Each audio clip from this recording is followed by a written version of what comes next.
जय हिंद, नमस्कार। अग्निवीर योजना या तो पूरी तरह खत्म होगी या तो फिर इस योजना में सरकार को कई जरूरी और बड़े बदलाव हर हाल में करने होंगे, वरना यह योजना सफल नहीं होगी। ये कहना है कई पूर्व सैन्य अधिकारियों का।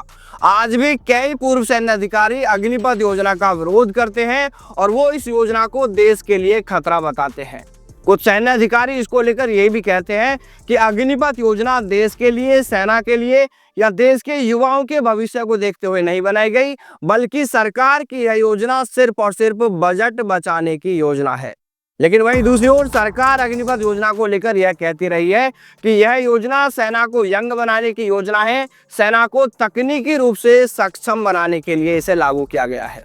तो चलिए दोस्तों, आज सरकार के इस दावे की परतें खोलकर देखते हैं कि आखिर इस दावे में कितना सच है। देखिए, इसे समझने के लिए इस टेबल को हमें समझना होगा। इसमें 1 नंबर कॉलम में वर्ष दिए गए हैं। हमने कोशिश की है समझने की कि आने वाले 15 साल में सेना कितनी जवान हो जाएगी। 2 नंबर कॉलम में अग्निपथ योजना के तहत सालाना भर्ती होने वाले अग्निवीरों की एक औसत संख्या मान ली गई है कि अगर हर साल औसत 50,000 अग्निवीरों की भर्ती की जाए तो आंकड़ा क्या रहेगा। 3 नंबर कॉलम में पहले से मौजूद अग्निवीरों की संख्या रहेगी। 4 नंबर कॉलम में 4 साल बाद कितने अग्निवीर बाहर हो जाएंगे वो संख्या रहेगी। 5 नंबर कॉलम में 4 साल बाद कितने अग्निवीर परमानेंट होंगे वो संख्या दिखेगी। और लास्ट कॉलम में कुल अग्निवीरों की संख्या यहाँ पर दिखाई देगी। अब मान लीजिए पहले साल 50,000 अग्निवीरों की भर्ती होती है, दूसरे साल भी 50,000, तीसरे साल भी उतने ही और चौथे साल में भी 50,000 अग्निवीरों की भर्ती होती है। तो इस तरह कुल 4 साल में 2 लाख अग्निवीर भर्ती हुए। अब इसी तरह 5वें साल भी 50,000 अग्निवीरों की और भर्ती होती है, लेकिन पहले बैच के 50,000 अग्निवीरों के 4 साल पूरे हो जाते हैं तो इनमें से 75% यानी 37,500 अग्निवीर को बाहर कर दिया जाएगा और 25% यानी 12,500 अग्निवीर 4 साल बाद परमानेंट हो जाएंगे। यानी पहले बैच के 50,000 अग्निवीर की श्रेणी से खत्म हो जाएंगे। तो अब बचे कितने शेष? वही 2 लाख, क्योंकि 5वें साल 50,000 अग्निवीर आए थे, लेकिन 50,000 अग्निवीर इनमें से कम भी हो गए, जिनमें 37,500 बाहर हो गए और 12,500 परमानेंट कैटेगरी में चले गए। अब जो 12,500 अग्निवीर परमानेंट हुए हैं वो तो अब सेना में दूसरे परमानेंट सैनिकों के जितनी सर्विस यानी 15 साल की सर्विस ही करेंगे, तो भाई उनकी उम्र तो अब उतनी ही हो जाएगी जितनी एक परमानेंट सैनिक की होती है। तो फिर अब सरकार यह तो बताए कि सरकार फिर सेना को यंग कैसे कर रही है। अब चलिए इस दूसरे गणित को भी समझ लेते हैं। प्रभात खबर के अनुसार हमारी सेना के पास लगभग 14 लाख से अधिक एक्टिव जवान है और 11 लाख से अधिक लगभग रिजर्व सैनिक हैं। यानी कुल लगभग 26 लाख सैनिक हैं। और अगर सालाना औसत 50,000 अग्निवीरों की भर्ती की जाती है तो पहले 4 साल के बाद हर साल सेना में कितने अग्निवीर बच रहे थे? 2 लाख अग्निवीर बच रहे थे।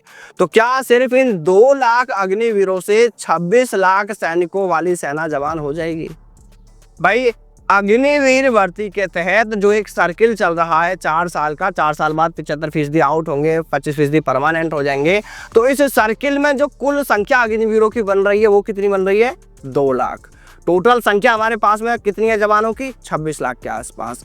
अगर 26 लाख सैनिकों में 2 लाख अग्निवीर है वो भर्ती हो रहे हैं, तो क्या वो 26 लाख वाली सेना इन 2 लाख अग्निवीरों से जवान हो जाएगी? अच्छा, आपको यह भी बताते चले कि पूर्व में जो परमानेंट भर्तियां कराई जा रही थी, जो पहले का प्रोसेस था, उसमें जीडी कैटेगरी वाले अभ्यर्थियों के लिए उम्र सीमा पहले भी उतनी ही थी जितनी अब अग्निपथ योजना में है। आपको यह भी बता दें कि सेना भर्ती में जीडी पद पर सबसे ज्यादा वैकेंसी होती है। यानी अगर किसी भर्ती में कुल 100 पदों पर भर्ती हो रही है तो इसमें 60 से 70 वैकेंसी जीडी पद के लिए होती है।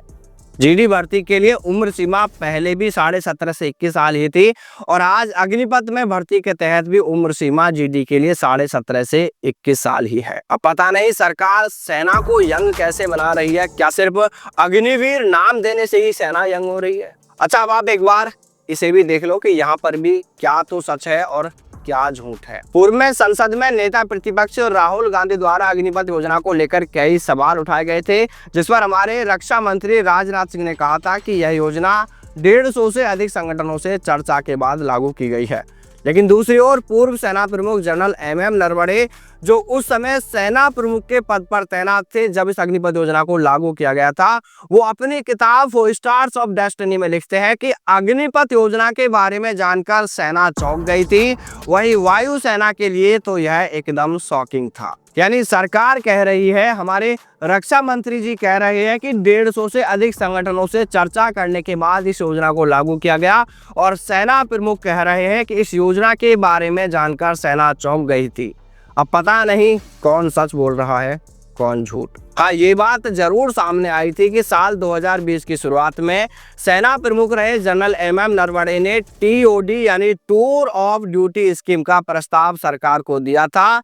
यह स्कीम मुख्य रूप से अधिकारियों के लिए एक शॉर्ट सर्विस कमीशन जैसी स्कीम थी, जिसमें सीमित संख्या में जवानों को भी अल्पकालिक सेवा के लिए भर्ती करने की संभावना थी, लेकिन फोकस पूरी तरह सिर्फ और सिर्फ अधिकारियों की भर्ती पर किए जाने पर था। लेकिन सरकार ने इस प्रस्ताव को पूरी तरह बदल दिया। टूर ऑफ ड्यूटी योजना अधिकारियों पर लागू करने के बजाय इसे जवानों पर थोप दिया गया। सरकार ने इसका नाम टीओडी से अग्निपथ योजना कर दिया और जवानों की 4 साल की सेवा कर दी गई। सेना तो यह भी चाहती थी कि 75% जवान स्थायी किए जाएं, लेकिन सरकार ने सिर्फ 25% को स्थायी करने का फैसला किया। अब इस पूरी रिपोर्ट को देखने के बाद, तमाम तथ्यों को समझने के बाद, आप खुद ही कमेंट करके बताएं कि क्या यह योजना सेना द्वारा लागू की गई है, क्या यह वाकई में सेना को यंग बनाने की योजना है, या फिर यह योजना सिर्फ और सिर्फ सरकार का बजट बचाने की योजना है। आपकी राय कमेंट करके जरूर बताएं। जय हिंद, जय भारत, वंदे मातरम।